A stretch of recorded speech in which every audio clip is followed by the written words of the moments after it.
전부 오셨네요.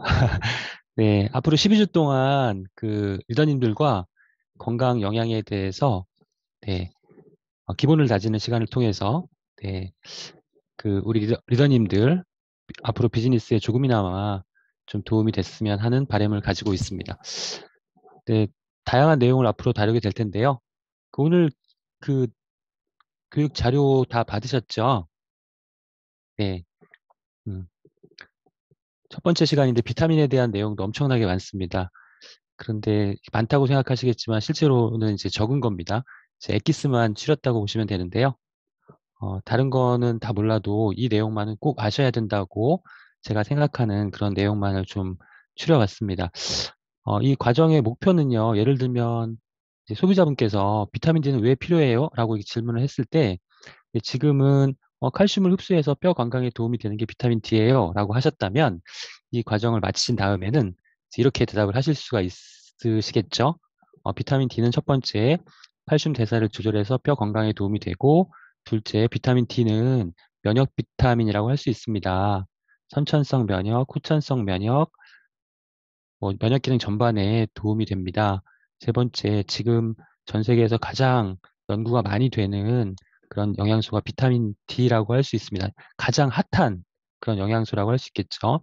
대사증후군, 다이어트, 심혈관계 건강, 소화기 건강, 내분비 건강 등과 같이 수많은 그런 가능성을 가지고 있어서 현대인들에게는 정말 중요한 영양소라고 할 수 있습니다. 이렇게 라고 설명하시면은 소비자분들이 아하, 그럼 비타민 D를 꼭 섭취해야 되겠네요.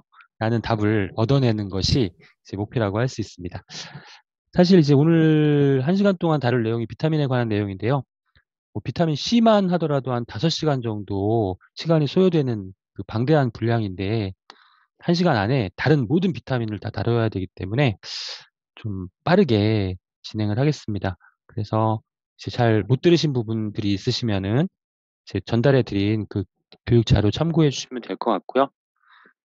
분량이 많기 때문에 오늘 1시간 안에 비타민에 대한 내용을 다 다루지 못할 수도 있는데요. 너무 걱정하지 마시고 다음 시간에 또 이어서 하면 되니까 네, 1시간만 딱 잘 집중해 주시면 감사하겠습니다. 네, 그럼 이제 시작해 볼까요? 네, 시작해 보겠습니다.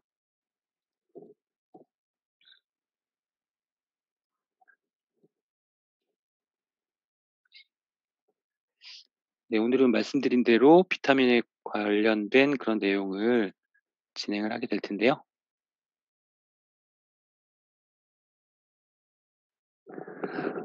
네.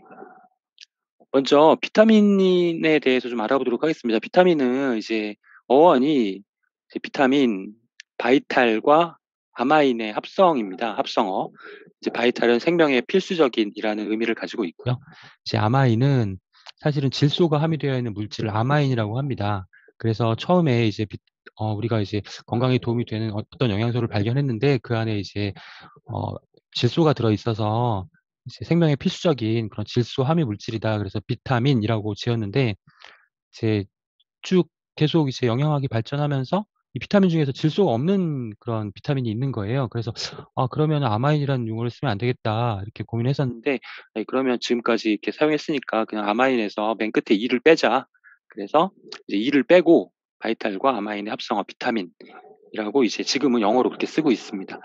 비타민은 인체 내에서 물질 대사나 생리 기능을 조절하는 필수적인 영양소라고 했는데 이 부분이 상당히 중요한 겁니다. 사실은 우리가 비타민 D 하면 앞서 말씀드린 바와 같이 뼈 건강에 도움이 된다.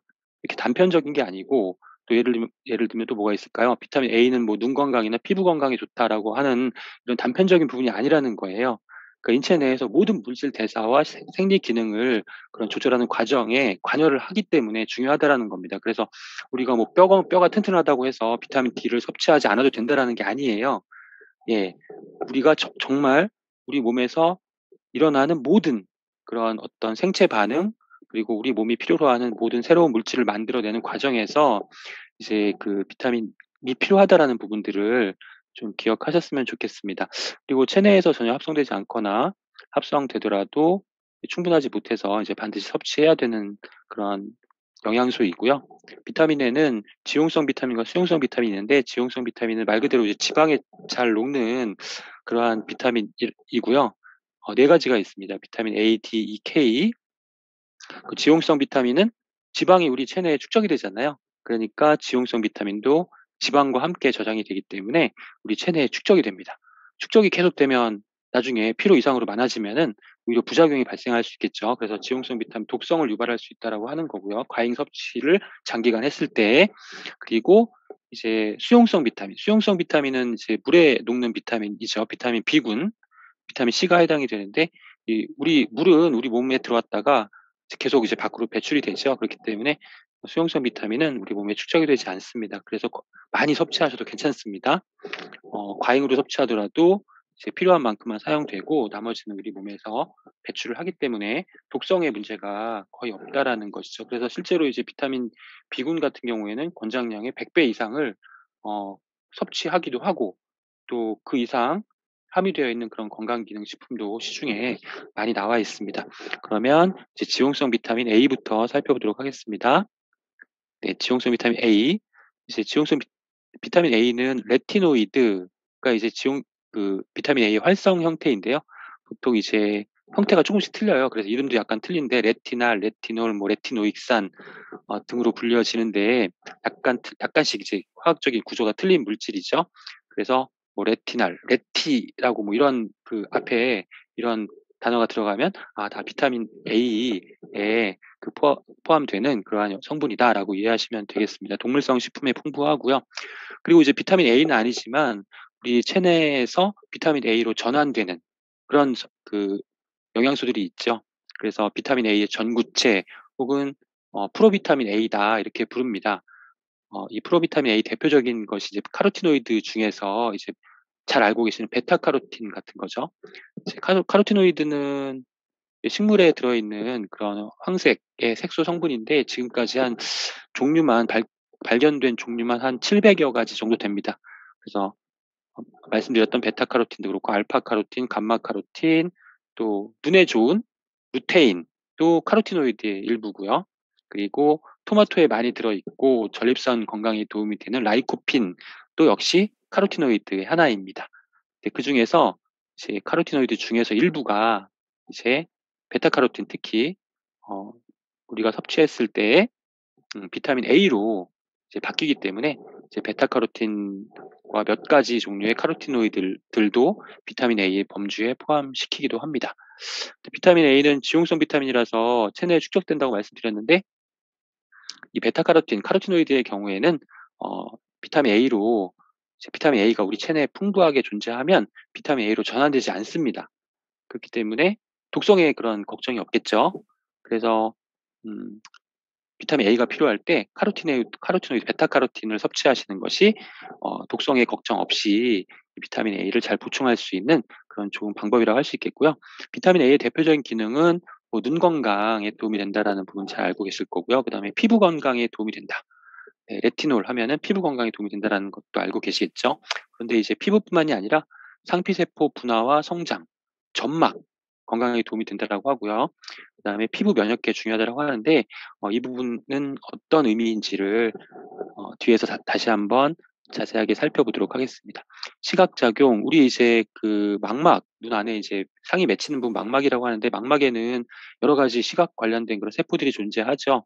그래서 막대세포와 원추세포가 있는데 막대세포는 모양이 막대처럼 생겼습니다. 세포 모양이. 그래서 막대세포라고 하는 거고 원추세포는 또 원추 모양으로 생겼죠. 원추세포라고 하는데 우리가 이제 밝은 곳에서 어두운 곳에 들어가면 이제 극장에 영화 보러 가셨는데 처음에 딱 깜깜한 극장에 들어가면 아무것도 안 보이잖아요. 근데 조금 시간이 지나면 이제 물체를 구분할 수 있게 되는데 이때 이제 만들어지는 그 로놉신이라는 색소가 있습니다. 이 로놉신이라는 색소가 이제 비타민 A로부터 만들어지는 거고요.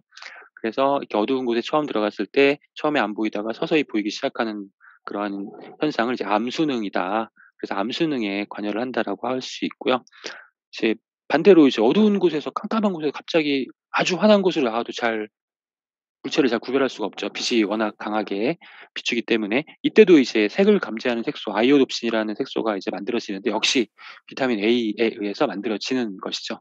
그래서 이러한 반응은 또 암순응과 이제 반대된다. 그래서 명수능이라고 이제 부르기도 합니다. 네. 또 비타민 A는 세포 분화와 성장에 관여를 한다. 그래서 핵에 레티노익산 수용체, 우리 세포 내 네, 세포 내에 핵이 있고요. 그리고 핵에는 네, 비타민 A의 수용체가 있죠. 그래서 비타민 A를 우리가 섭취하면은 세포 핵에 비타민 A 수용체와 결합해서 다양한 그런 반응을, 핵 안에는 DNA가 있고 DNA에 유전자가 있잖아요. 그래서 비타민 A가 핵에 결합해서 그런 유전자가 발현할 수 있도록, 또 특정 유전자는 발현하지 못하도록 이렇게 조절을 하는 거예요. 네, 그리고 뭐 배아의 발달 과정에 중요하다라고 나와 있고요. 그다음에 점액 분비 세포와 뮤코 다당류를 합성한다. 그리고 점막 면역에 도움이 된다. 이렇게 제가 정리를 해봤습니다.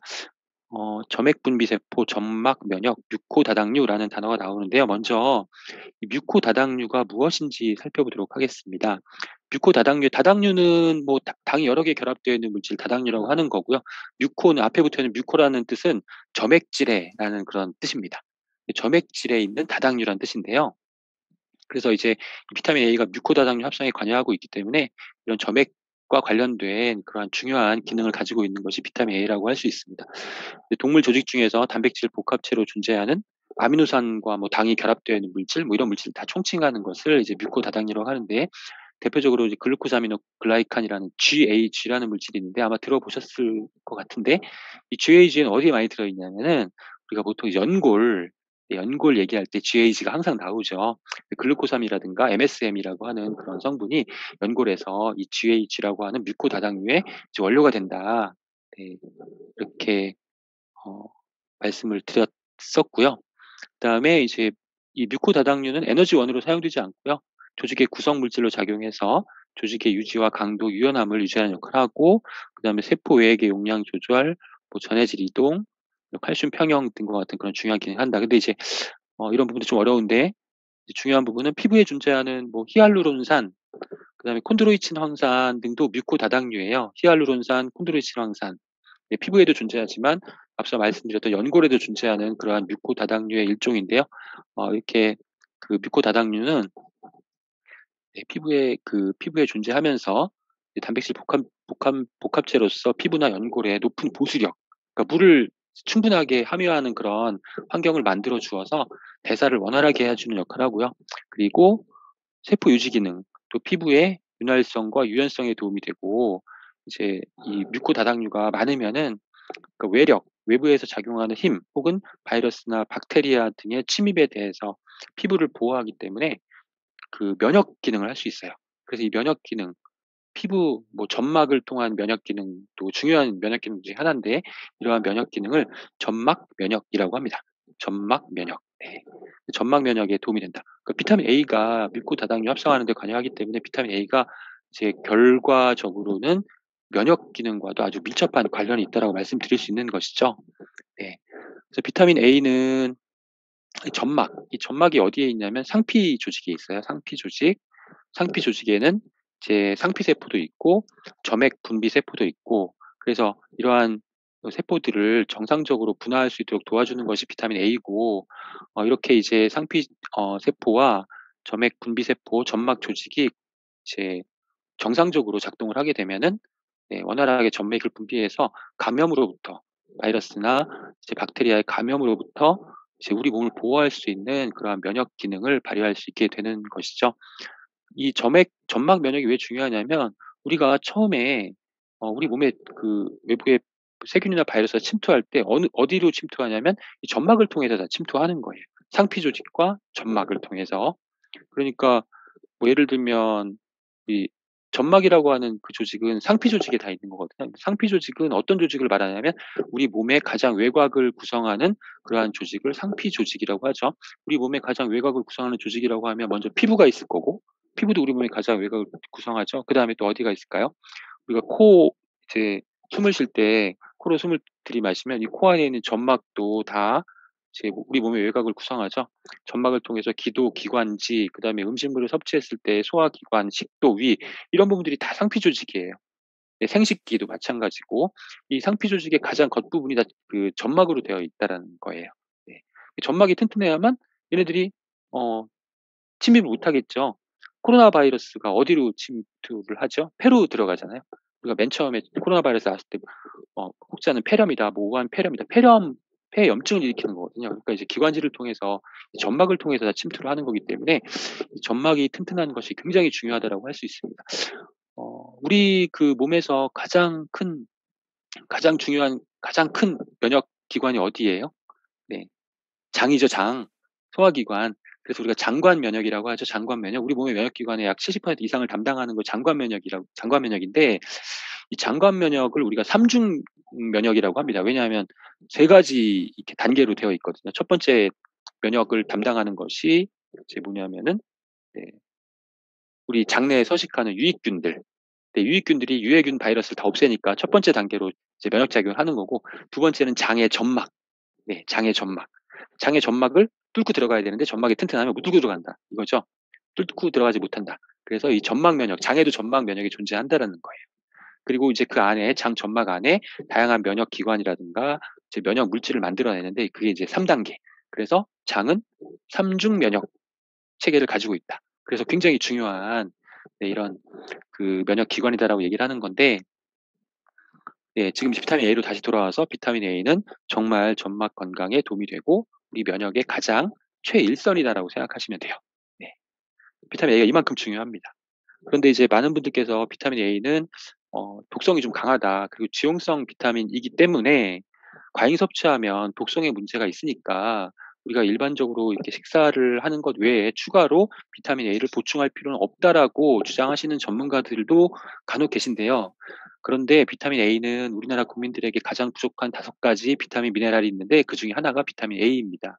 그래서 비타민 A를 권장량만큼 섭취하시는 비율이 50% 약간 넘어요. 그러니까 나머지 분들은 50%에 가까운 분들은 비타민 A를 권장량만큼 섭취하지 못하신다라는 거예요. 그렇기 때문에 오히려 저는 이제 과잉 섭취의 문제에 대해서 특별하게 걱정하실 필요 없다라고 이제 말씀을 드리고 싶은데, 그 또 다른 이유가 바로 여기에 있습니다. 이제 비타민 A가 우리 체내에 많이 쌓여서 독성을 유발시키기 위해서는 상당히 많은 양을 섭취를 해야 돼요. 예를 들면 급성 독성이 일어나기 위해서는 권장량의 100배 이상을 섭취해야 되고, 그러면 급성 독성이 발생을 하게 되고요.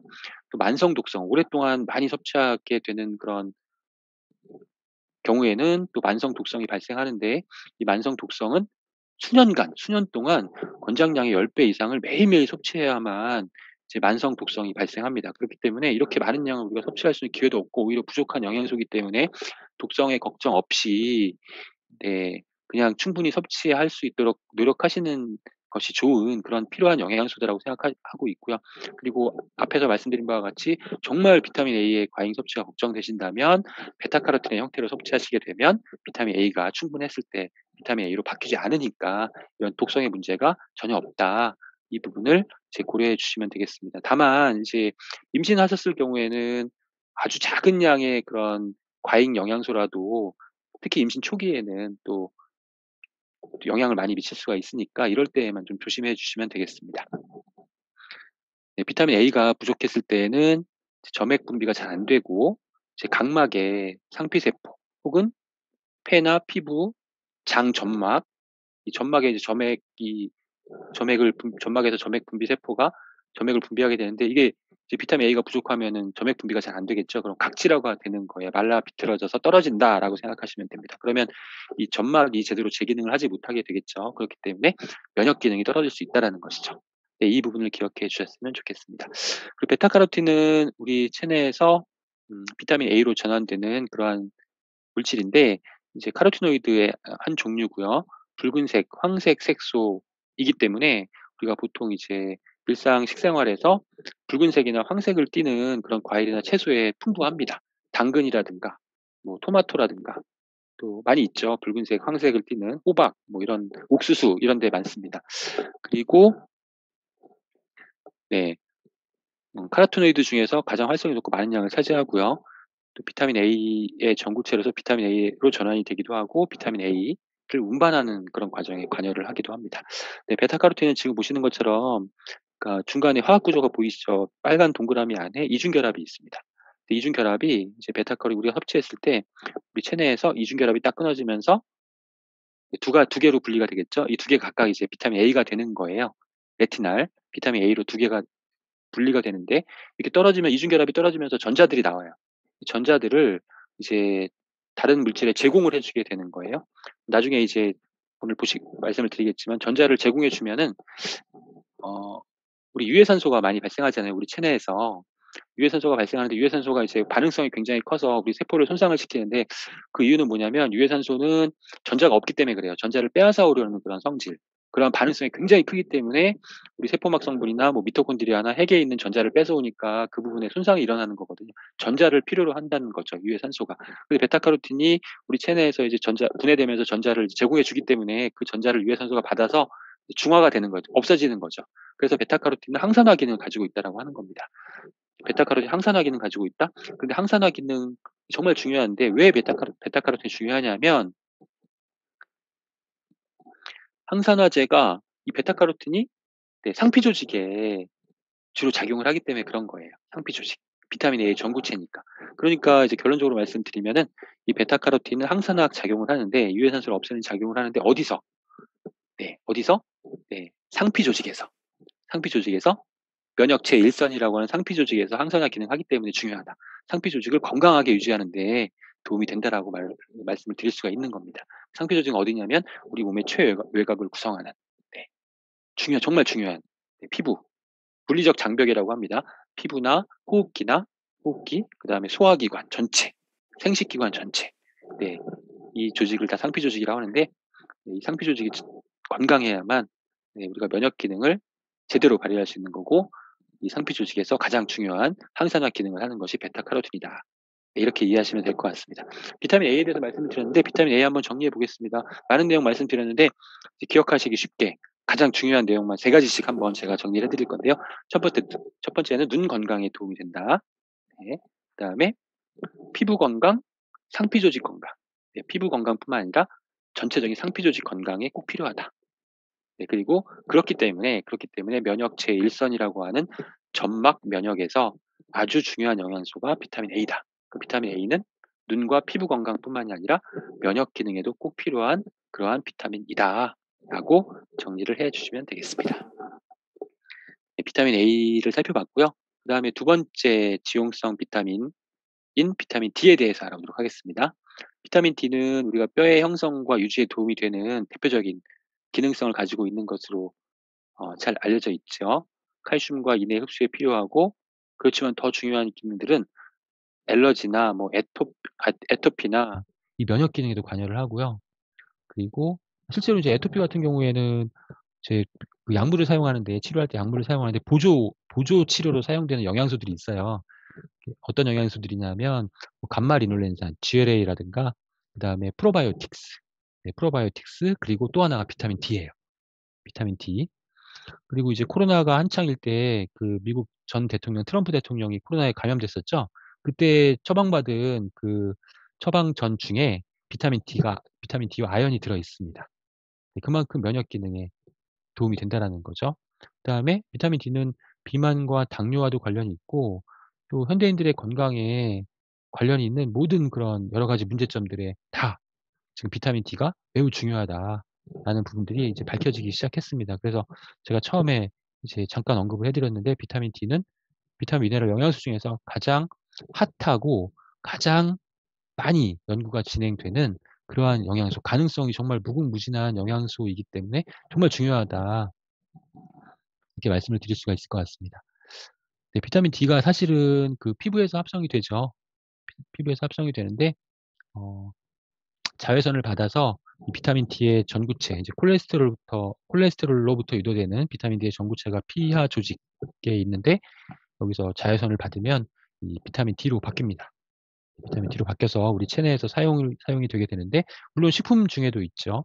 식품 중에도 있는데 이제 버섯 등의 식물성 식품에도 있고 그다음에 뭐 생선이나 육류 등에 또 비타민 D가 있습니다. 그렇지만 양이 적어요. 그리고 이제 이러한 그 햇빛에 의해서 합성된 비타민 D나 우리가 동식물 식품을 통해 섭취한 비타민 D는 우리 체내에서 대사 과정을 거쳐야만 최종적으로 비타민 D로서의 그런 기능성을 발휘할 수가 있게 되는데 우선 첫 번째 단계로는 간에서 이제 칼시디올이라고 하는 최종 비타민 D의 중간 형태로 바뀌고요. 칼시디올, 그다음에 신장이나 대장의 난소, 비타민 D가 실질적으로 작용하는 그런 기관에서 최종적인 그런 비타민 D의 형태, 실제로 비타민 D로서 작용하는 칼시트리올이라는 형태로 바뀌게 됩니다. 앞서 말씀드렸던 비타민 처음에 이제 자외선으로부터 만들어지는 비타민 D나 동식물에 들어있는 비타민 D는 사실 이 생체 활성도를 보면은 굉장히 낮죠. 그러니까 우리 체내에 들어와 가지고 전환이 되어야만 이 활성도가 10배 이렇게 증가해서 실제로 작용을 할 수 있게 되는 것이죠. 비타민 D의 권장량은 하루에 10 마이크로그램 정도, 굉장히 적은 양이죠. 굉장히 적은 양이고 이제 국제 단위로는 400 IU라고 하는데요. 이게 이제 비타민 D의 성인 권장량인데요. 이제 사실은 비타민 D는 최근에 많은 연구가 진행되고 있다라고 말씀을 드렸는데, 이제 의학계에서는 비타민 D가 워낙 다양한 그런 기능성 가지고 있기 때문에 400 IU는 권장량이지만 2000 IU 이상 3000 IU까지 섭취해야 된다라고 주장하는 것이 일반적인 그런 학계의 견해입니다. 권장량은 400이지만 2000에서 3000까지 섭취해야 된다. 그래야만 현대인들의 건강에 그 필요로 하는 그러한 요건을 충족시킬 수 있다. 그럼 권장량의 7, 8배를 섭취해야 된다는 얘기죠. 그런데 1000 IU만 1000 IU 정도를 2000에서 3000 정도 섭취해야 된다고 말씀드렸는데, 1000 IU 정도를 섭취하려면 계란 노른자 40개, 우유 10잔, 연어 3마리, 굉장히 많죠. 그러니까 식품을 통해서 우리가 비타민 D를 보충하기 어렵다라는 거고요. 또 비타민 D는 햇빛에 의해서도 합성이 된다고 말씀을 드렸는데, 사실은 비타민 D의 하루 필요량, 충분한 비타민 D를 합성하게 하기 위해서는 햇빛에 이제 1시간 정도 햇빛을 쬐어야 합니다. 그런데 이제 햇빛 쬐는 게 굉장히 이제 환경적인 문제 때문에, 미세먼지나 뭐 공해나 이런 것들 때문에 이제 밖에서 햇볕을 쬐는 게 그렇게 쉽지 않고요. 또 자외선이 또 피부 건강에도 안 좋잖아요. 그러니까 이제 우리나라에서는 이제 햇빛을 이제 싫어하기 때문에 이제 비타민 D를 충분하게 만들어내지 못하는 그런 환경이라고 할 수 있고요. 네, 비타민 D는 말씀드린 바와 같이 햇빛에 의해서 만들어지고 음식물에 의해 섭취되고 간과 신장을 통해서 이제 우리 몸에 필요한 형태로 전환이 돼서, 네, 신장에서 칼슘을 재흡수한다거나 뼈에서의 칼슘 대사를 조절한다거나 또 소장에서 이제 칼슘을 흡수를 촉진시켜 준다거나 이런 작용을 통해서 이제 실제적으로 칼슘을 많이 우리 몸에 흡수를 시켜서 뼈 건강에 도움이 되는 그러한 비타민이라고 잘 알려져 있죠. 그런데 더 중요한 것은 이제 뼈 건강 그 이상이라는 겁니다. 비타민 D의 이제 중요한 그런 역할 중에 하나가 이제 오스테오칼신이라고 하는, 네, 뼈에서 만들어지는 그 단백질 호르몬인데요. 이 오스테오칼신을 만드는 데 비타민 D가 중요하다라는 것이죠. 비타민 D, 오스테오칼신을 만들 때 비타민 D가 중요한데, 비타민 D가 이 오스테오칼신을 합성하고 분비하는 데 필요하고요. 그다음에 또 하나, 오스테오칼신을 만들 때 필요한 것이 비타민 K. 비타민 K. 이 비타민 K는 이 오스테오칼신이라고 하는 이 단백질 호르몬을 활성화시키는 데 중요한 영양소입니다. 근데 오스테오칼신이 왜 중요하냐면, 오스테오칼신은 이렇게 인슐린의 생성을 증가시키고, 이제 인슐린, 당을 조절하는 호르몬인데 췌장의 베타 세포에서 만들어져요. 췌장의 베타 세포를 증식시키는 데 도움이 되고 또 활성화시키기도 합니다. 그리고 근육량을 증가시키고 지방 축적을 억제시키는 그러한 역할을 하게 되고, 또 인슐린 민감도를 증가시켜서 인슐린이 잘 작용할 수 있게 도와주고 또 포도당과 지방 대사에 관여를 합니다. 그러니까 포도당 지방이 우리 몸 안에 잘 쌓이지 않도록 이렇게 해 주는 역할을 하는 것이 오스테오칼신이라고 하는 중요한 뼈에서 만들어진 그런 호르몬인데, 비타민 D가 있어야만 이 오스테오칼신이 만들어진다라는 것입니다. 또 비타민 D만 있으면 안 되겠죠. 뼈 건강에 도움이 되는 영양소는 이 오스테오칼신을 합성하는 데 꼭 필요한데요. 뭐 칼슘이나 마그네슘도 그렇고 앞서 보셨던 비타민 D나 비타민 K.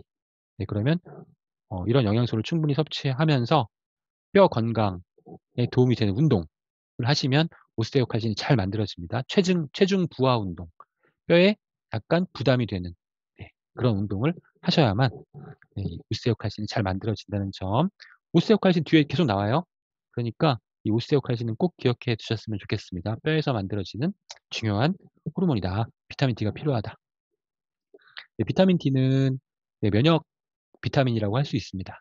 그래서 다양한 그런 경로를 통해서 면역 기능을 강화시켜 주는데, 첫 번째는 이제 물리적 장벽 강화.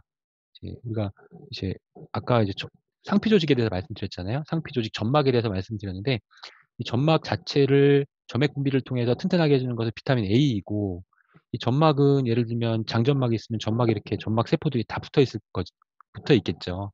붙어 있는데 이게 장점막 예를 들면 장이 건강하지 못해서 유해균이 많으면은 이 장점막 세포들이 이렇게 붙어 있다가 이렇게 벌어져요.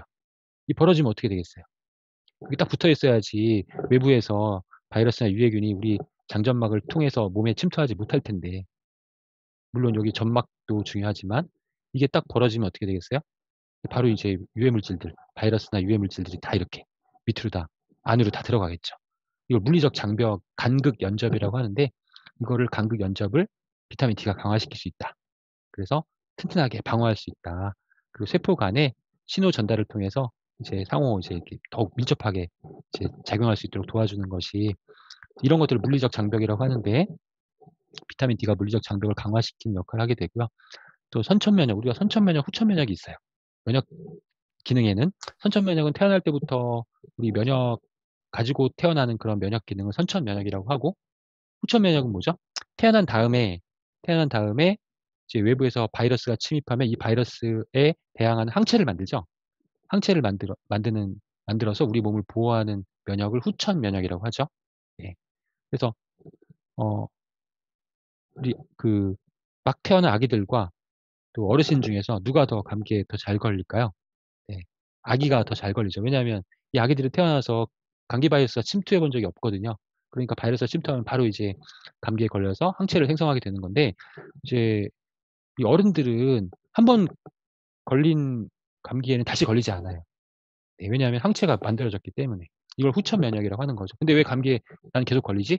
다른 종류의 바이러스, 감기 바이러스가 침입하기 때문에 걸리는 거겠죠. 네, 선천 면역, 후천 면역이 있는데 비타민 D는 이제 선천 면역을 강화시킨다.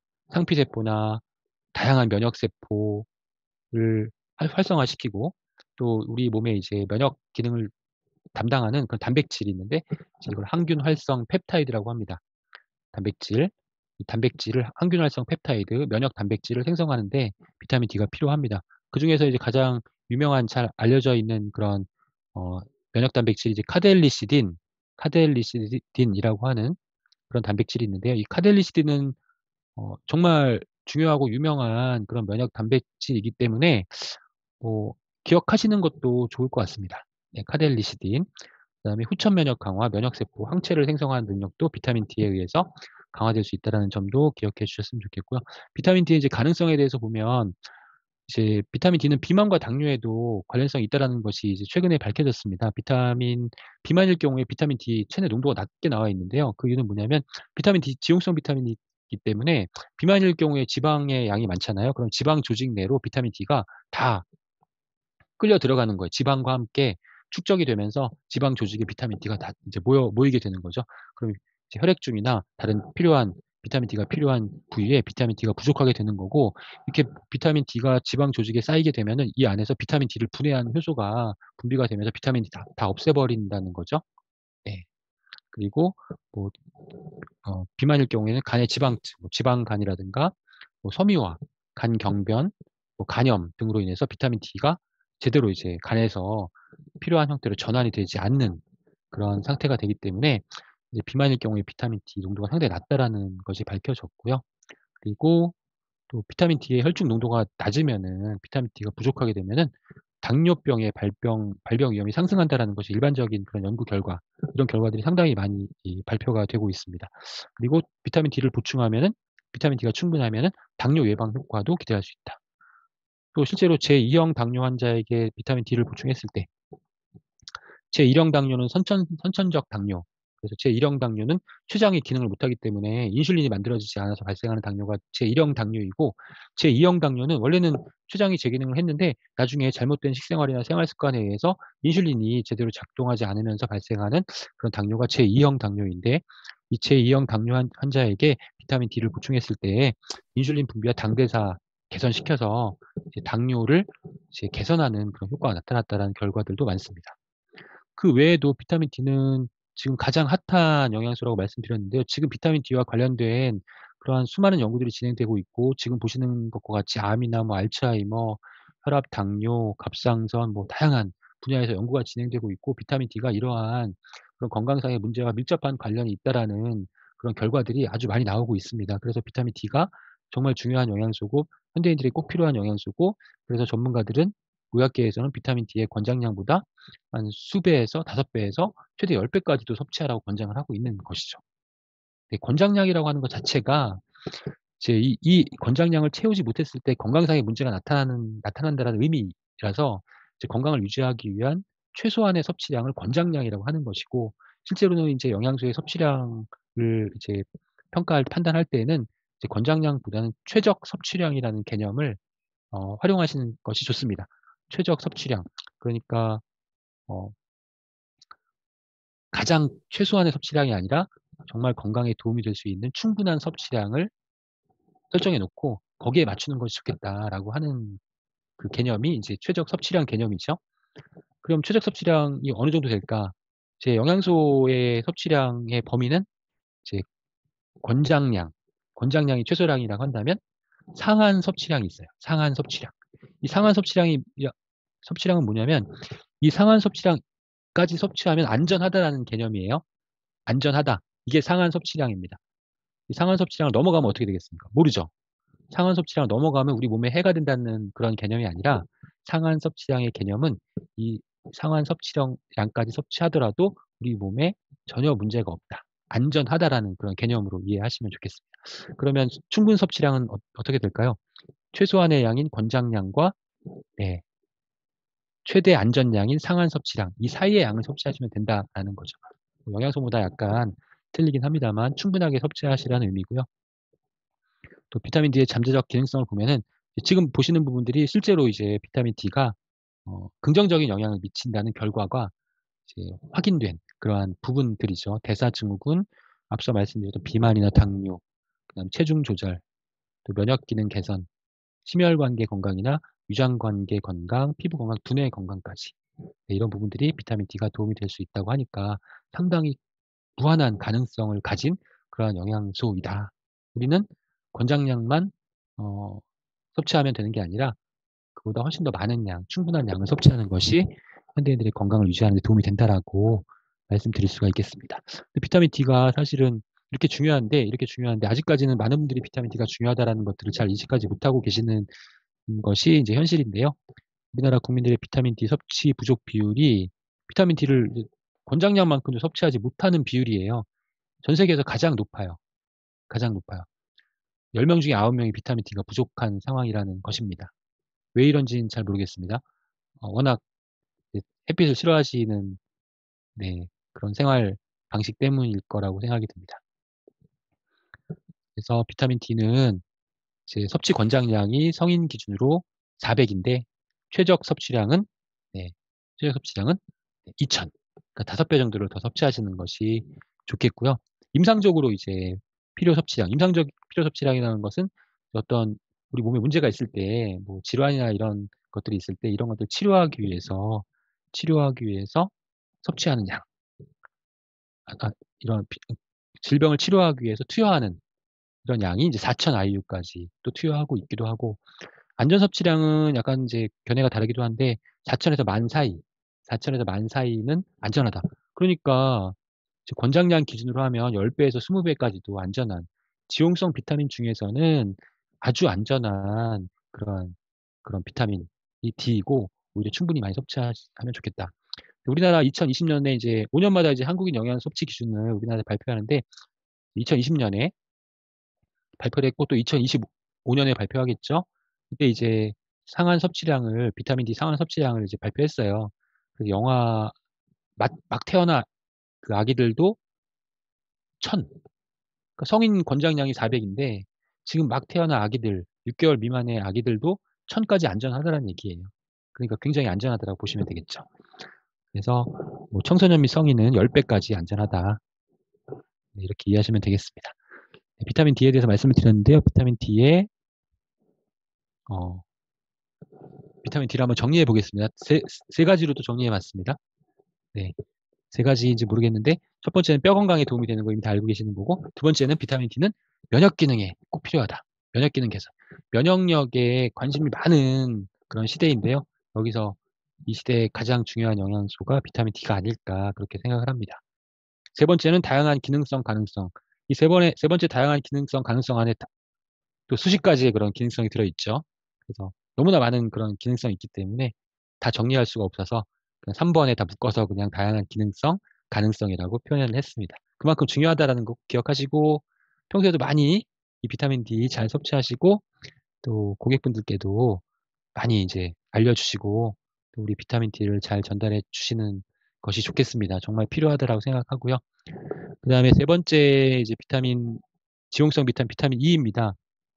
비타민 E는 이제 토코페롤이라고 부르죠. 우리가 보통. 그래서 토코페롤 하면은 혈액순환에 도움이 된다 이렇게 잘 알고 계시는데 토코페롤과 약간 구조가 틀린 토코트리에놀 이렇게 두 가지를 이제 비타민 E라고 하는데 이 토코페놀, 토코트리에놀이 각각 알파, 베타, 감마, 델타 이렇게 형태가 좀 있어가지고 이 각각 4개씩 그래서 8개의 천연 화합물을 비타민 E라고 부릅니다. 예. 이 비타민 E는 지용성 비타민이죠. 지용성 비타민은 지방과 결합해서 우리 몸을 이동하거나 우리 몸 안에 이동하거나 지용성 지방과 결합해서 저장이 되는 거죠. 그래서 지용성 비타민이죠. 그래서 비타민 E가 간에서 이제 흡수가 돼가지고 혈액으로 이동할 때, 혈액에서 우리 필요한 곳으로 이동할 때 비타민 E는 지단백에 의해서 조직으로 이동한다. 그 지단백은 이제 지방이 이제 우리 혈관을 통해서 이동하기 위해서 이제 이 지단백의 형태로 바뀌어야 되거든요. 왜냐하면 지방은 물과 섞이지 않잖아요. 물과 섞이지 않으니까 우리 혈액이 다 수분으로 되어 있잖아요. 그러니까 지방이 이동할 수가 없어요. 혈관을. 이게 지방과 물이 섞이지 않으니까. 그럼 어떻게 해야 되냐면 지방이 이동하기 위해서는 이 지방을 단백질이 둘러싸야 됩니다. 단백질이 둘러싸야 돼요. 그래야지 이 단백질 코팅이 돼야지 이 혈관을 움직일 수가 있어요. 혈관 내에. 그래서 이 지방이 단백질에 코팅이 되어 있어서 이걸 지단백이라고 부르는 거예요. 그 지단백에는 뭐 HDL, 뭐 LDL 잘 아시죠? 나쁜 콜레스테롤이라고 하는 거죠. VLDL도 있고 HDL은 좋은 콜레스테롤. 그러니까 LDL, HDL이 사실은 콜레스테롤이 아닌 거예요. 네, 좋은 콜레스테롤, 나쁜 콜레스테롤 이렇게 알고 계시는데 LDL, HDL은 이 콜레스테롤 안에 있고 이렇게 이제 단백질이 쌓여 있는 그 지단백의 한 형태죠. 지단백이다. 콜레스테롤 아니다. LDL, HDL은. 근데 LDL은 어떤 지단백이냐면 간에서 콜레스테롤을 조직으로 이동시키는 지단백이에요. 근데 조직으로 막 이동시키다가 혈관에 쌓여. 그러니까 이게 혈관에 쌓이면은 문제가 되니까 이게 나쁘다. 그래서 나쁜 콜레스테롤 이렇게 쉽게 얘기하는 거고. HDL은 반대로 혈관에 쌓여 있는 콜레스테롤 다 회수하는 거죠, 간으로. 그러니까 혈관이 막히지 않게 도와준다. 그래서 HDL이 좋은 콜레스테롤 이렇게 얘기하는 건데 편의상 실제로는 콜레스테롤이 아니라 지단백이다. 이렇게 이해하시면 되겠습니다. 왜 제가 지단백을 계속 강조를 드리냐면 잠시 후에 그 내용을 보여드릴 거예요. 비타민 E는 항산화 기능을 합니다. 항산화 기능. 항산화 기능은 앞서 제가 잠깐 말씀드렸는데 유해산소가 전자를 필요로 한다고 했죠. 비타민 E도 역시 전자를 하나 내줘요. 유해산소에. 그러니까 유해산소를 없앨 수 있는 거죠. 전자를 하나 내줘서 반응성을 줄여서 우리 몸에 피해가 가지 않도록. 그래서 대표적인 항산화 영양소입니다. 항산화 영양소 두 가지 나왔습니다. 앞에 베타카로틴 하나 나왔고 두 번째는 비타민 E, 항산화 영양소. 그러면 이제 항산화 영양소가 뭐 비타민 C도 나올 텐데 너무나 다양한 항산화 영양소가 있는데 그럼 항산화 영양소 하나만 섭취하면 되느냐? 그렇지 않다라는 거죠. 왜냐하면 이 유해산소를 제거하는 그런 메커니즘이나 또 이 그 체내에 작용하는 그런 부위가 다 다르다는 거죠. 앞에서 베타카로틴은 어디에 작용했죠? 상피 조직에. 그럼 비타민 E는 어디에 작용할까요? 지방 조직에. 지방에. 그러니까 우리 세포막이 있잖아요. 세포막은 전부 다 지방이 많이 포함되어 있어요. 그러니까 세포막 인지질 이게 다 지방인데 이 세포막의 산화, 그러니까 유해산소가 공격해서 산화가 되는데 이 세포막이 유해산소의 공격으로부터 손상을 입는 것을 막아주는 거. 또 앞서 말씀드렸듯이 그러니까 LDL 산화 방지 나오는데 LDL 산화 방지는 뭐 다음 페이지에서 말씀을 드릴 건데요. 이렇게 지방의 산화를 방지한다. 그 지방 관련된 영양소의 산화를 방지하기도 하죠. 그래서 오메가3에 비타민 E가 함유가 되어 있어요. 오메가3에 비타민 E가 왜 함유가 되어 있어요? 비타민 E를 제공해주기 위한 것도 있지만 더 큰 목적은 오메가3 지방산 EPA, DHA가 지방이기 때문에 이 지방이 산화되는 것을 막기 위해서 비타민 E가 함유되어 있는 거예요. 네, 이렇게 이해하시면 되고요. 그다음에 이 비타민 E는 특징이 있는데 전자를 내줘서 이제 유해산소로부터 우리 몸을 보호하죠. 그럼 전자를 내줬으니까 이제 항산화 기능이 없을 거 아니에요? 그 이제 비타민 C나 글루타티온 같은 다른 항산화 영양소가 전자를 비타민 E로 보충을 해줘요. 그럼 다시 환원돼서 사용될 수 있는 거예요. 재활용될 수 있다, 비타민 E가. 그래서 이 비타민 E가 제대로 작용하기 위해서는 비타민 C도 필요하고 글루타티온도 필요하고 다 연결이 되어 있어요. 이런 부분 이렇게 연결되어 있기 때문에 우리가 이 항산화 기능을 항산화 네트워크다 이렇게 표현하는 겁니다. 나중에 항산화할 때 자세하게 나올 겁니다. 가장 중요한 것은 비타민의 가장 중요한 기능은 바로 이겁니다. 지금 여기 보시면은 혈관에 이제 LDL이 쭉 이동을 하다가 지단백이라고 말씀드렸죠. 이 지단백이 이동을 하다가 유해산소가 혈관에도 많거든요. 혈관에 많이 발생을 해요. 그러면 여기서 유해산소가 막 공격을 해가지고 이 단백질이 산화가 되는 거예요. 지단백에서 단백질 코팅이 산화가 되면 단백질 막이 딱 파괴가 되겠죠. 그럼 이 지방이 안에 있던 이 지방이 물과 섞이지 않으니까 혈관벽에 다 붙는 거예요. 이걸 LDL 산화라고 해요. LDL 유해산소에서 LDL이 산화가 되면 이 안에 들어있던 이 콜레스테롤이 이 혈관벽에 계속 붙는 거예요. 침착이 된다. 그 혈관을 막겠죠, 결국은. 동맥경화가 발생하는 거죠. 플라크가 형성되고 동맥경화가 발생하는 거죠. 그래서 이 LDL 산화가 굉장히 안 좋은 거예요. 그 중성지방 산화, 우리 혈관 내에서 지방의 산화, 혈관 내에서 LDL 산화. LDL이 나쁜 거니까 산화되면은 LDL 없어지는 거 아니냐 이렇게 생각하시는 게 아니라 LDL이 산화가 되면 혈관에 다 침착이 돼서 혈관을 막는다. 근데 이 LDL 산화를 예방하는 게 뭐냐면 바로 비타민 E다라는 거죠. 가장 중요한 기능입니다. 그래서 비타민 E는 혈중 지방이나 혈중 콜레스테롤의 산화를 억제해서 혈관에 침착하는 것을 막아주기 때문에 혈액순환에 도움이 된다. 그래서 비타민 E 토코페롤은 혈액순환, 혈행 개선에 도움이 된다라고 이렇게 얘기를 하는 것이죠. 네, 앞서 말씀드렸던 항산화 네트워크 잠깐 보시면 비타민 C가 있고 비타민 E가 있죠. 그래서 이 글루타티온이 있고 그래서 이제 서로 전자를 주고받으면 비타민 E를 재생시키는 것을 보여주고 있고요. 그 밖에 이제 이런 항산화 영양소 말고 우리 체내에서 항산화 기능을 한 효소들이 만들어지거든요. 뭐 SOD라든가 GPX 이런 데 이제 미네랄, 구리, 망간, 아연, 뭐 셀레늄 이런 미네랄들이 필요하다. 네, 네트워크로 다 연결이 되어 있다는 것이죠. 한 가지만 중요한 게 아니라 이게 다 중요하기 때문에 다 관리를 잘 해주셔야만 우리 몸이 항산화 기능을 제대로 수행할 수 있다라고까지만 이해하시고 이제 항산화 영양소는 별도로 다룰 거기 때문에 그때 가서 자세히 알아보도록 하겠습니다. 비타민 E는 네, 지용성 영양소에 작용한다. 앞서 말씀드렸죠. 오메가3, 오메가6 보호하고 비타민 A가 산화되는 것을 방지한다. 그다음에 이제 세포막에 지질이 많기 때문에 세포막의 산화를 방지한다. 그래서 적혈구막 산화 손상도 방지하고요. 그렇기 때문에 이제 심혈관계 질환 예방에 도움이 되고 염증을 억제하는 그런 역할을 할 수 있다고 합니다. 비타민 E가 중요한 거는 세포막의 산화를 방지한다고 했는데 세포막은 어디에 있습니까? 세포에 있죠? 세포는 어디에 있습니까? 우리 몸 전체에 다 있습니다. 우리 몸은 다 세포로 되어 있습니다. 이 모든 세포의 세포막의 산화를 방지하는 것이 비타민 E이기 때문에 그래서 중요하다라고 강조를 드리는 것이죠. 네. 그래서 비타민 E에 대해서 말씀드렸는데 비타민 E 정리를 해보겠습니다. 네. 첫 번째, 세포막의 항산화, 세포막이 산화되는 것을 막아준다. 또 혈관의 지방이나 콜레스테롤 산화를 막아준다. 그래서 혈액순환을 원활하게 해준다. 그리고 세 번째는 지용성 영양소가 산화되는 것을 막아준다. 결국은 비타민 E는 항산화 기능, 지방과 관련된 항산화 기능을 하는 그러한 중요한 대표적인 항산화 영양소다라고 이해하시면 되겠습니다. 다음은 지용성 비타민 마지막 비타민 K인데요. 비타민 K는 혈액 응고에 관여를 하고요. 그다음에 그 외에도 뼈의 발달에도 관여를 하는 그러한 비타민입니다. 비타민 K는 종류가 비타민 K1 녹색잎 채소에 들어있고요. 비타민 K2는 육류나 생선에 들어있습니다. 비타민 K3의 형태는 이제 인공적으로 합성하는 그런 비타민 K가 있고요.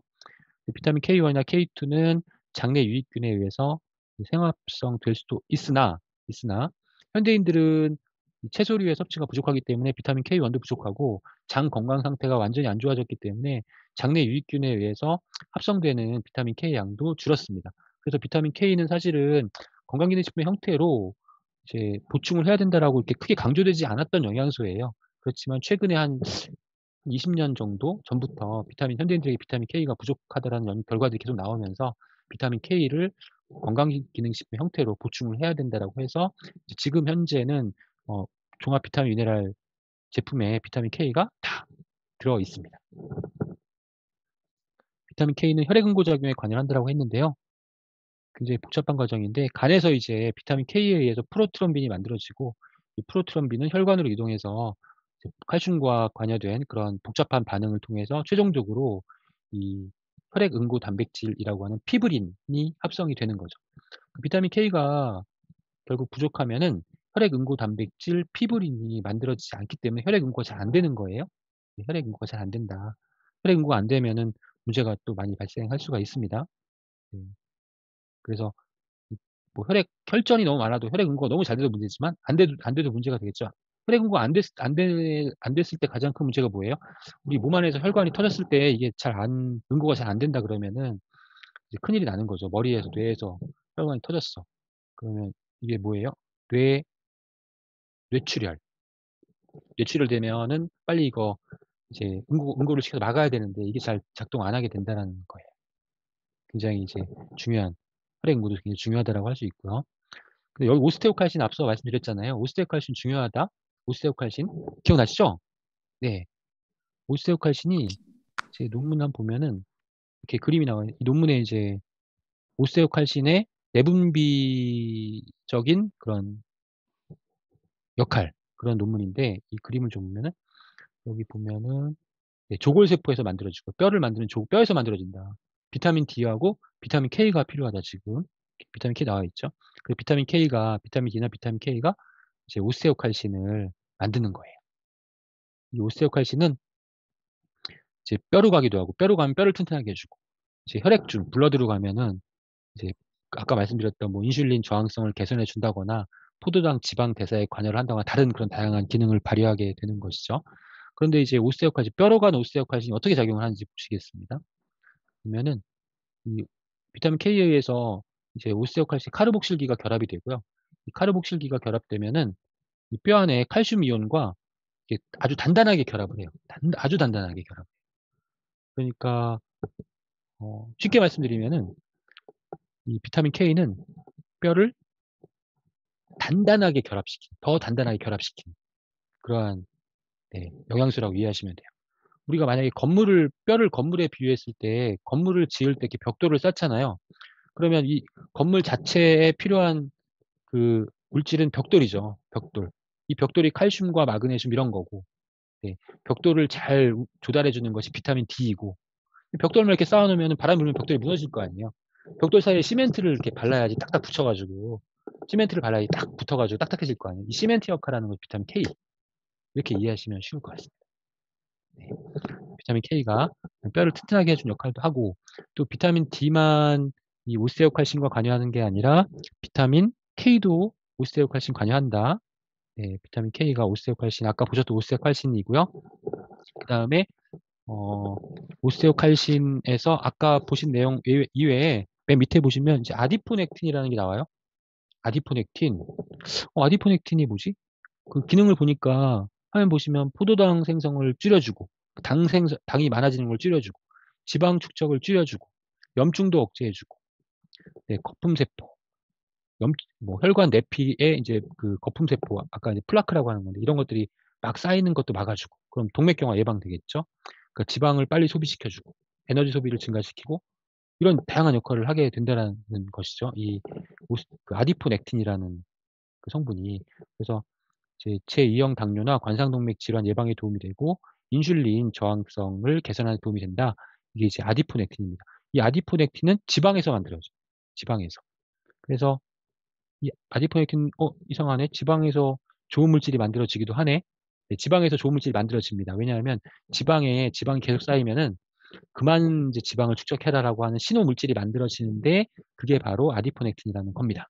그러니까 지방을 더 이상 축적하지 않게 하는 그런 작용을 하겠죠. 그래서 이제 오스테오칼신은 앞서 제가 뼈에서 만들어지는 호르몬이라고 말씀드렸는데 아디포넥틴은 지방 조직에서 만들어진 호르몬. 근데 이 오스테오칼신이 많이 만들어지면 아디포넥틴을 더 잘 만들 수 있습니다. 그래서 중요합니다. 나중에 또 나오는데 이 오스테오칼신, 뼈에서 만들어지는 오스테오칼신, 그다음에 지방 조직에서 만들어지는 아디포넥틴, 그다음에 근육에서 만들어지는 네, 이리신, 이리신이라는 물질이 있어요.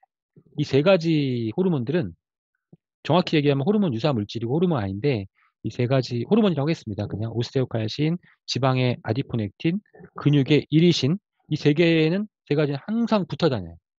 항상 붙어 다녀. 오스테오칼신, 아디포넥틴, 이리신. 세 개 막 서로 막 긍정적인 상호작용을 하는 거예요. 그러니까 뼈가 튼튼해지면 근육도 튼튼해지고 근육이 튼튼해지면 지방도 지방이 다 분해가 될 수 있다라는 거.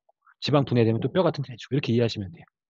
이 세 가지는 같이 붙어 다닌다. 중요하다. 그래서 이 세 가지는 어떻게 그러면 이 세 가지를 잘 생성하고 분비할 수 있게 할 수 있느냐. 우리 건강에 정말 중요한 기적의 호르몬이라고 불려지는 세 가지거든요. 이게 오스테오칼신, 아디포넥틴, 이리신, 기적의 호르몬 세 가지. 어떻게 그러면 잘 합성해서 분비할 수 있을까? 운동을 해야 되고, 운동을 해야 되고, 운동을 통해서 뼈를 자극하고 지방 조직을 자극하고 근육을 자극해야만 이게 생성이 되는 거고, 그 다음에 이런 이 물질들이 생성되기 위해서 필요한 것이 영양소. 영양소, 어떤 영양소가 있을까요? 비타민, 미네랄 기본이고, 단백질 플러스 오메가3 지방산입니다. 비타민, 미네랄, 단백질, 오메가3 지방산. 이걸 비타민, 미네랄 이렇게 비타민, 미네랄, 오메가3 지방산, 단백질 이렇게 이 영양소 잘 섭취하시면서 운동을 잘 하시면 이 기적의 호르몬 세 가지를 우리가 충분히 얻을 수 있다. 건강하게 살 수 있다라는 거죠. 그다음에 최근에 이제 비타민 K도 상당히 많은 그런 주목을 받고 있는데요. 그 제2형 당뇨병, 비만, 심혈관계 질환 예방에도 기여한다. 동맥경화와 관련해서 심혈관 질환 위험을 낮추는 효과가 있다라는 그런 내용도 이제 밝혀졌고요. 또 비타민 K가 부족하면 혈액순환에 문제가 된다. 그래서 심혈관계 건강에도 비타민 K가 중요한 작용을 하는 것으로 밝혀지고 있습니다. 영양학이 발전하면 발전할수록 이 영양소에 대한 기능성 계속 새로운 것이 나와요. 그렇기 때문에 영양소의 어떤 중요성은 결코 적어지지 않을 거라는 겁니다. 과학이 발전하면 발전할수록 이 영양소는 우리가 몰랐던 기능성들이 계속 나오기 때문에. 그래서 영양소가 정말 중요하다고 말씀을 드리는 거고요. 비타민 K에 대해서 한번 정리해 보겠습니다. 비타민 K는 첫 번째 혈액 응고, 두 번째 뼈의 건강, 세 번째 여기 보셨던 그런 당뇨병이나 심혈관 건강에 도움이 되는 것으로 최근 밝혀지고 있다. 새로운 가능성도 가지고 있다라고 정리를 하시면 되겠습니다. 네. 비타민 B 이제 지용성 비타민 끝나는데 오늘은 이제 그 수용성 비타민 남았죠. 비타민 B군과 비타민 C가 남았습니다. 비타민 B군과 비타민 C가 나왔는데 비타민 B군과 비타민 C는 분량이 조금 많기 때문에 비타민 B까지만 하겠습니다. 빨리 하겠습니다. 비타민 B까지만. 괜찮으시죠? 네. 비타민 B 수용성 비타민입니다. 수용성 비타민 B군인데 지금 보시는 그림이 이제 에너지가 발생하는 그런 과정이에요. 우리가 음식을 섭취하면 뭐 탄수화물, 단백질, 지방 이렇게 음식을 섭취하면은 이제 뭐 지방은 지방산, 단백질은 아미노산으로 분해가 될 거고요. 또 탄수화물은 포도당, 당분으로 분해가 되겠죠. 우리 장에서 분해가 되면 이제 다 흡수가 돼가지고 이제 에너지로 이제 바뀌게 되는 과정을 거치게 되는데 그중에 포도당만 예를 들어 보겠습니다. 포도당이 이제 인슐린의 작용에 의해서 세포 내로 들어가게 되고 세포 내로 들어가면은 미토콘드리아로 들어가죠. 미토콘드리아 안에서 이제 구연산 회로가 있고 그다음에 그 다음 단계 전자 전달계 그다음에 에너지가 생성되는 겁니다. ATP로 생성이 되고 이게 에너지예요. ATP가. 그래서 이제 구연산 회로하고 전자 전달계 정도는 기억해 주셨으면 좋겠습니다. 미토콘드리아 안에 구연산 회로, 전자 전달계를 거쳐서 ATP라는 에너지가 생성이 된다. 라는 것까지 이제 기억해 주시면 좋겠습니다. 그럼 이제 포도당만 이렇게 되는 게 아니라 사실은 이 과정에서 비타민 B가 다 관여를 필요하다라는 거죠. 비타민 B가 없으면 이게 다 제대로 작동을 하지 않는다라는 겁니다. 그러면 다른 포도당 말고 다른 영양소 한번 볼게요. 탄수화물, 지방, 단백질도 다 이렇게 포도당, 지방산, 아미노산으로 분해가 돼가지고 이제 뭐 지방으로 쌓이거나 단백질, 근육을 형성하고 이렇게 이용되기도 하지만 또 에너지로 바뀌기도 하거든요. 에너지 바뀌려면은 다 미토콘드리아 안으로 들어가서 구연산 회로 전자 전달계를 거쳐서 ATP인 에너지로 발생을 하게 되는데 여기서 네, 비타민 B가 이 과정에 다 필요하다라는 거죠. 그래서 비타민 B는 에너지 대사에 관여한다. 그러면 비타민 D가 에너지 대사에 관여한다라는 것은 뭐냐면 우리가 이제 다이어트를 할 때도 에너지를 막 소비를 해가지고 대사를 활성화시켜야지 지방으로 쌓이지 않고 소비가 되겠죠.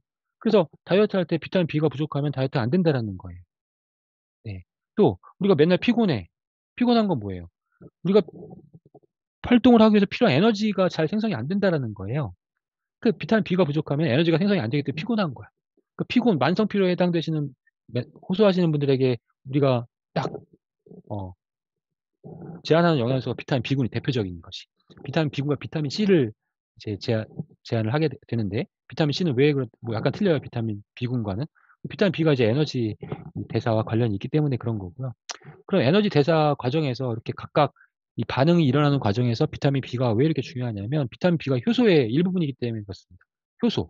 효소는 우리 몸에서 일어나는 그러한 계속 지금도 우리 몸에서 수많은 반응이 일어나고 있죠. 이런 반응들을 촉매해 주는 게 효소라는 그런 성분인데 지금까지 우리 인체 내에서 이제 발견된 효소가 이제 3천여 가지가 됩니다. 근데 뭐 수만 가지가 돼요. 근데 아직까지 밝혀내지 못했어요. 지금 과학의 수준이 그 정도라는 겁니다. 3천 개밖에 밝혀내지 못했어. 얼마가 있는지도 몰라 효소가. 네. 근데 이 효소 중에 대표적인 것이 소화효소. 소화할 때 이제 그런 영양소들을 잘게 자르는 그런 소화효소가 있고, 이 흡수된 영양소 성분들이 우리 체내에서 막 수많은 다양한 반응을 거치는데, 이렇게 영양소가 대사되는 과정에서 이제 작용을 하는 것이 이제 대사효소, 그래서 가수분해 효소, 전이효소, 합성효소, 굉장히 많은 종류의 효소들이 있죠. 이 효소는 전효소와 보조인자로 구성이 되어 있습니다. 이 전효소, 효소 전해 물질이다. 그래서 유사한 전 단계의 물질이라서 이제 전효소라고 하는데 단백질입니다. 단백질, 효소는 단백질, 단백질이 효소의 구성 원료고 여기에 보조인자가 결합을 해야만 효소로서의 완벽한 기능을 수행할 수가 있습니다. 그 보조인자가 바로 이제 비타민 B군 유도체 그리고 미네랄들이죠. 전효소에 비타민 B군 유도체가 결합을 해야만 이 그림을 보시면 우리 몸의 효소는 불활성 효소, 전효소는 불활성 효소, 효소로서의 기능을 못해요. 비타민 B군 조효소가 결합을 해야만 네, 효소로서의 그런 기능을 비로소 발휘하게 된다. 그래서 비타민 B가 이제 효소로서의 기능을 발휘해서 앞서 보셨던 그런 다양한 반응에서 네, 그 효소로서의 역할을 하게 되는 거죠.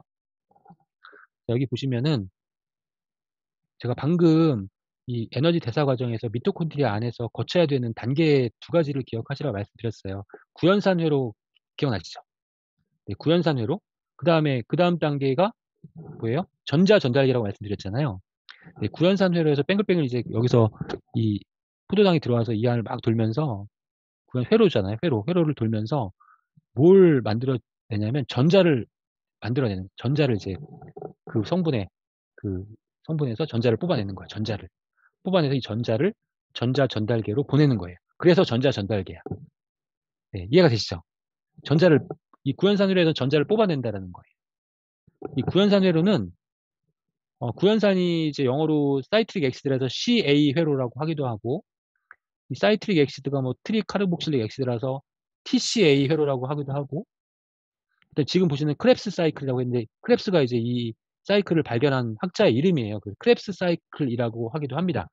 그러니까 구연산 회로, CA 회로, TCA 회로, 크랩 사이클 다 똑같은 크랩스 회로 다 똑같은 얘기예요. 너무 용어가 많아가지고 이제 헷갈리는데 이 네 가지가 다 똑같은 거다. 하여튼 뭐 구연산 회로라고 하겠습니다. 그럼 여기서 이게 NAD, FAD, 뭐 NAD 쭉 있죠. 여기서 이제 전자가 나오는 거거든요. 이게 다 비타민 B 유도체예요. 이 물질들이. 그다음에 앞에 효소의 비타민 B가 효소의 구성 성분이라고 말씀드렸죠. 효소의 구성 성분, 네, 여기 지금 다양한 효소들이 이 사이클에 작용을 하게 됩니다. 이것도 다 비타민 B가 필요하다라는 거죠. 그 NAD 이게 이제 전자가 생성되는 이러한 과정인데 얘네들이 산화환원 반응 거치면 전자를 생성하는 건데 이 NAD가 뭐냐, FAD가 뭐냐? 리보플라빈이 비타민 B2거든요. 플라빈. 그럼 FAD는 뭐냐면 이 그림에서 FAD가 뭐냐면 플라빈 아마이드 디뉴클레오타이드 약자 FAT예요. 그러니까 이게 뭐냐면 FAD는 비타민 B가 원료가 되는 물질이다. 그리고 여기 NAD는 뭐예요? NAD는 니코틴산이 비타민 B3, 나이아신이라고 부르기도 하는데 니코틴산. NAD는 니코틴 아마이드 디뉴클레오타이드. 니코틴이 들어가죠. 비타민 B3의 유도체라는 거예요. 그러니까 이제 구연산 혈액에서 전자가 나오는데 이 전자가 나올 때 이 NAD, FAD가 필요한데 NAD, FAD가 다 비타민 B2, 비타민 B3의 유도체다. 에너지 대사에 관여한다. 네. 라는 거죠. 그러면 그래서 이제 결국은 이 전자가 전자 전달계로 가서 이제 에너지로 이제 바뀌게 되는 겁니다. 네, 이 부분에 대해서도 이제 우리가 천천히 알아볼 예정입니다. 비타민 B군과 호모시스테인. 호모시스테인은 우리 이제 몸에서 단백질, 아미노산, 메티오닌이 대사되면서 단백질 섭취한 메티오닌이 이제 대사가 되겠죠. 대사가 되면서 호모시스테인이 만들어지는 거예요. 이게 어쩔 수 없이 만들어져요. 근데 어쩔 수 없이 만들어지는데 이 메티오닌이 그 옆에 보시면은 네, S-아데노실 메티오닌이라는 물질을 받게 되는데 이 S-아데노실 메티오닌이 나중에 맨 마지막 시간에 다룰 건데 이게 정말 중요한 물질이거든요. 이걸 만들기 위해서 메티오닌이 대사가 되는 거예요. 이게 이제 분자 영양학에서 굉장히 중요한 역할을 하는 그런 네, 물질인데 이게 없으면 안 되는 거거든. 그 메티오닌이라는 아미노산이 이 S-아데노실 메티오닌을 만들기 위해서 대사가 되는데 당연히 돼야 되는 거예요, 이게. 그런데 문제가 뭐냐면 부산물이 생긴다는 거죠. 이게 호모시스테인이라는 거예요. 이제 호모시스테인 부산물이야, 말 그대로. 만들어지면 안 되지만 어쩔 수 없이 만들어지는 물질. 우리 혈액 내에 계속 늘어나. 나이가 들어가면 들어갈수록. 근데 이게 늘어나면은 혈액의 점도가 높아져서 혈액 흐름이 잘 안 돼요. 그러니까 동맥경화나 여러 가지 심혈관계 질환의 원인 물질이 되는데 이 호모시스테인을 없애면 좋겠죠. 이 없애는 게 이제 비타민 B군의 역할이라는 거죠. 비타민 B6, 비타민 B12, 엽산 이렇게 세 가지 비타민 B군이 이 호모시스테인을 없애는 역할을 합니다. 그래서 이 비타민 B군도 심혈관계 건강에도 도움이 되는 그런 영양소를 할 수 있습니다. 또 비타민 B군 중에서 엽산이 굉장히 중요한데 이 엽산은 세포 분열에 관여하는 그런 비타민 B죠. 그래서 임신하게 되면 정말 중요한 겁니다. 이게 임신 시기가 세포가 분열하는 시기이기 때문에 엽산이 부족하지 않으면은 태아가 정상적으로 성장하게 되는데 부족하게 되면은 조산이나 체중 미달 그리고 이제 태어나도 성장이 지연되는 현상이 나타날 수 있고 결핍이 되었을 땐 좀 심각해집니다. 세포 분열이 잘 안 돼서 신경관 결손이 나타날 수 있죠. 문해증이나 척추가 이제 제대로 형성되지 않는 거, 뇌가 생성이 되지 않는 그러한 상태가 될 수 있습니다. 그래서 엽산이 정말 중요해서 미국에서는 1995 년부터 이제 모든 곡물에 엽산을 강화시키는 그 엽산 강화 정책을 시행을 하고 있을 만큼 중요한 임신 시기에 정말 중요한 영양소입니다. 충분하게 섭취하셔야겠고요. 엽산의 권장량은 250 하루에 250 마이크로그램 정도인데 가임기 여성은 400 그리고 임신하시게 되면 600을 섭취하실 것을 권장하는 그러한 세포 분열에는 중요한 비타민 B, 엽산이라는 거 기억하시고요. 또 비타민 B는 간에, 해독에 좋죠. 제가 예전에 기억하기로는 정말 이 세상에서 제일 좋은 술안주는 이스트 비다라는 얘기를 많이 했었는데요. 네, 비타민 B를 섭취하면 간해독 경로에 도움이 된다. 간해독은 간해독이 정말 중요합니다. 디톡스 뭐 이런 거 다 중요하고 우리 몸 안에 이제 독성을 해독을 하는 건데 술뿐만이 아니라 우리 인제 정말 수많은 독소 환경 속에 생활하고 있잖아요. 알게 모르게 많이 들어와요. 일회용품, 환경호르몬, 환경오염, 뭐 공해, 미세먼지, 매연 이런 거 다 들어오거든요, 우리 몸 안으로. 이런 거 다 해독해야 됩니다. 해독하는데 굉장히 복잡한 경로예요. 굉장히 복잡한 경로. 간에서 이제 해독 경로는 1단계, 2단계, 3단계로 이루어져 있어요. 1단계 간에 1, 2단계는 간에서 만들어져요. 간에서 이루어져요. 1단계는 독성 물질은 대부분 다 지용성입니다. 지방에 축적이 되어 있어요. 그래서 이거를 배출을 시키려면은 수용성으로 바꿔줘야 돼. 이게 1단계. 그다음에 근데 2단계로 넘어가는데 2단계 넘어가는데 이 중간 대사산물들이 굉장히 많이 생기는데 이게 여기서 유해산소가 어마어마하게 많이 나와요. 그 간이 다 죽는 거야 이제 해독하다가. 그 유해산소를 없애야 돼. 그러니까 항산화 영양소 필요하고 이 항산화 영양소 중에서 간에서 제일 강력한 항산화 기능을 발휘하는 영양소가 실리마린, 그 밀크시슬이 그래서 중요하다라고 하는 거고 그다음 단계 2단계로 넘어가게 되는데 2단계에는 이제 수용성으로 바뀌었는데 수용성으로 바뀐 다음에 여기에 이제 결합이 잘 되도록 다른 물질을 붙여줘요. 다른 물질을 붙여주는 게 2단계. 1단계에는 그다음에 그래서 이제 밖으로 배출하죠. 이 내용도 나중에 이제 살펴볼 텐데요. 3단계, 1, 2단계는 간에서, 3단계는 어디서? 3단계는 장에서. 장의 해독 작용이 뭐냐면 장간순환이 뭐냐면 장에서 흡수해가지고 간으로 보내죠. 그럼 간에서 막 대사를 해가지고 이제 해독을 해가지고 장으로 이제 내보내서 그 대변을 통해서 배출해야 되는데 이 독성 물질, 노폐물질이 나가다가 또 장에 또 흡수가 돼. 그럼 또 간으로 들어와. 이러면 안 되잖아요. 이러면 아무 소용이 없잖아. 그러니까 원래 장간순환은 담즙을 다시 회수하기 위한 그런 시스템이에요. 담즙이 이제 지방을 분해하고 그 남은 담즙이 다시 이제 장에서 흡수가 돼가지고 다시 담낭으로 들어가는 이 담즙을 회수하기 위한 그 시스템인데 독성 물질들이 이제 계속 이게 다시 돌아간단 말이죠. 이거 막아줘야 돼. 이거 막아줘야 돼. 막아주려면 뭐가 튼튼해야 돼? 장이 튼튼해야 돼. 장 점막이 튼튼해야 되고 장이 튼튼해야 돼. 그래서 3단계 해독은 장에서 완성된다는 거예요. 장이 튼튼. 그럼 장이 튼튼하려면 뭐가 필요해요? 장을 건강하게 해준 영양소가 필요하겠죠. 프로바이오틱스나 식이섬유가 필요하다라는 거죠. 3단계로 이루어지는데 우선 이제 비타민 B에 대해서 말씀을 드리는 거니까 1단계에서 지용성, 독성 물질이 지용성이 지방과 결합되어 있는 독성 물질을 지방과 분해시켜서 수용성으로 만들어주는 1단계 해독 작용에서 보시면 비타민 B가 여기서 다 사용이 된다는 겁니다. 비타민 B가. 네. 그래서 비타민 B가 중요하다는 거예요. 간 해독 작용에서. 비타민 B의 중요한 역할 중에 하나가 이제 간 해독 작용. 또 비타민 B는 8가지가 있습니다. 네. 1, 2, 3, B1에서부터 B12까지 있는데, 그 12개인데 왜 8가지죠? 중간에 4개가 비타민으로서의 자격이 없어 탈락했어요. 네, 우리 몸에서 만들어진다는 것이 밝혀졌기 때문에. 좀 보시면은, 비타민 B1은 뭐 피로물질 젖산을 제거하는 기능, 피로회복에 도움이 되겠죠? 쭉 읽어보시면 될 것 같고, 비타민 B5는 판토텐산. 판토텐산은 행복감 고치, 정신건강에 도움이 된다 나와 있습니다. 그래서 우리가 스트레스를 많이 받았을 때, 그 부신에서 이제 스트레스 호르몬을 과다하게 분비하는데요. 이 부신 건강에 도움이 되는 대표적인 비타민이 비타민 B5와 네, 다음에 살펴볼 비타민 C입니다. 부신 건강에 도움이 되는 영양소. 쭉 보시면은 비타민 B6과 비타민 B9와 비타민 B12 이 3가지는 묶어서 기억하시면 좋습니다. 비타민 B6, 비타민 B9인 엽산, 비타민 B12 앞서 말씀드렸던 호모시스테인을 네, 제거하는 기능하고 그 다음에 적혈구를 만드는 기능도 이 3가지 비타민 B가 함께 합니다. 네, 비타민 B군, 우리가 비타민 B군은 다양한 식품에 포함되어 있기 때문에 결핍되지 않을 가능성이 원래 많았지만 현대인들은 비타민 B가 굉장히 부족합니다. 그리고 비타민 B는 수용성 비타민이기 때문에 과잉의 문제가 거의 없기 때문에 그 비타민 B 같은 경우에는 종류에 따라서 약간 틀리지만은 권장량의 수백 배 이상 섭취하는 것이 오히려 현대인들이 더 필요하다라는 그런 내용의 연구 결과들이 상당히 많기 때문에 시중에 지금 실제로 비타민 B는 권장량보다 100배 정도 이상 되는 그러한 건강기능식품도 많이 나와 있습니다. 네, 비타민 B군의 결핍 증상, 이러한 증상들이 다 이제 비타민 B군이 결핍되었을 때 나타날 수 있기 때문에 이러한 증상들이 이제 나타나게 된다면 비타민 B를 보충하는 것도 네, 좀 필요해 보입니다. 비타민 B에 대해서 말씀을 드렸는데요. 네, 이 비타민 B 정리해 보겠습니다. 첫 번째 에너지 대사에 관여한다. 에너지 대사에 관여하기 때문에 2가지 우리가 다이어트에도 꼭 필요하고 또 만성 피로를 회복하는 데 꼭 필요하다는 거.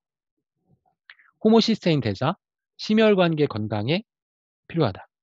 6, 9, 12. 6, 9, 12 이렇게 3가지 묶어서 기억하시라 말씀드렸고요. 엽산의 경우에는 세포 분열에 관여하기 때문에 임신 시기에 정말 중요한 비타민 B다라고 말씀드렸고 간 해독 경로 3가지로 정리해 주시면 좋겠습니다. 네, 비타민 C가 남았는데요. 앞서 말씀드린 것처럼 오늘 분량이 좀 많아가지고 비타민 C까지는 네, 다음 시간에 해야 될 것 같습니다. 어차피 우리가 다음 시간에 또 뵐 거니까 네, 다음 시간에 미네랄은 좀 양이 좀 적어서 비타민 B와 함께 진행을 할 수 있을 것 같습니다. 네, 오늘 늦은 시간까지 정말 고생 많으셨고요. 네, 다음 시간에 뵙겠습니다. 편안한 밤 보내시기 바랍니다. 여러분 감사합니다. 안녕히 계세요. 감사합니다. 수고하셨습니다. 감사합니다.